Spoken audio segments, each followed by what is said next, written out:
मैं अनीता देवी, मेरे पति का नाम ओमकार नाथ है। मैं बनारस से आई हूँ। मेरा मोबाइल नंबर यह है। बाबा मैं क्या वर्णन करूँ। मेरा विवाह 8/2/2015 में हुआ। बाबा, डॉक्टरों के अनुसार मेरी ओवरी में गठान थी, जिसके कारण मुझे बच्चा नहीं हो सकता था। 9 सालों में कई डॉक्टरों को दिखाया। डॉक्टरों का कहना था कि दवा खाते रहिए, गठान गल जाएगी, पर दवाइयों का भी मुझ पर कोई असर नहीं हुआ। कुछ डॉक्टरों का इतना भी कहना था कि आप कभी बच्चे नहीं हो सकते। मैं हार मान चुकी थी। तब तक 7 से 8 वर्ष बीत चुके थे। उसके बाद मैं अपने मायके गई। सभी लोग वहाँ आपकी कथा सुनते थे।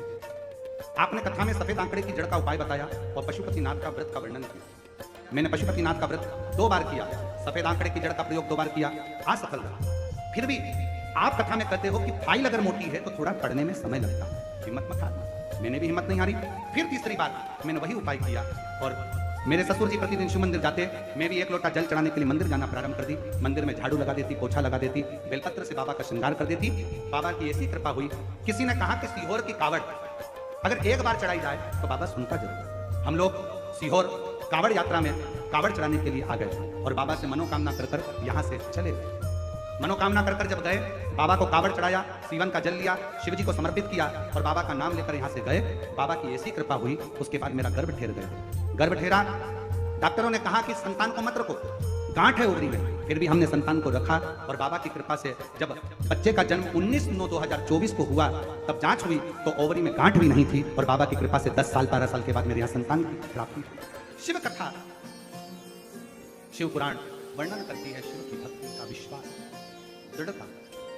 और जिस पर भी हो गई तेरी करुणा कृपा वो अवतार हुआ। तेरी कृपा का क्या है भरोसा, कब किस पर हो जाए जरा सब बोलिए प्रेम से।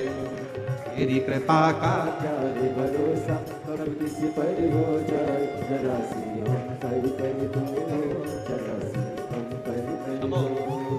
एक बार जोरदार ताली बजाओ। 10 वर्ष 12 वर्ष के बाद ये संतान का सुख पाया है और डॉक्टर के हिसाब से मां नहीं बन सकती थी। ओवरी में गांठ भी गली और बाबा ने संतान भी दी। प्रणाम।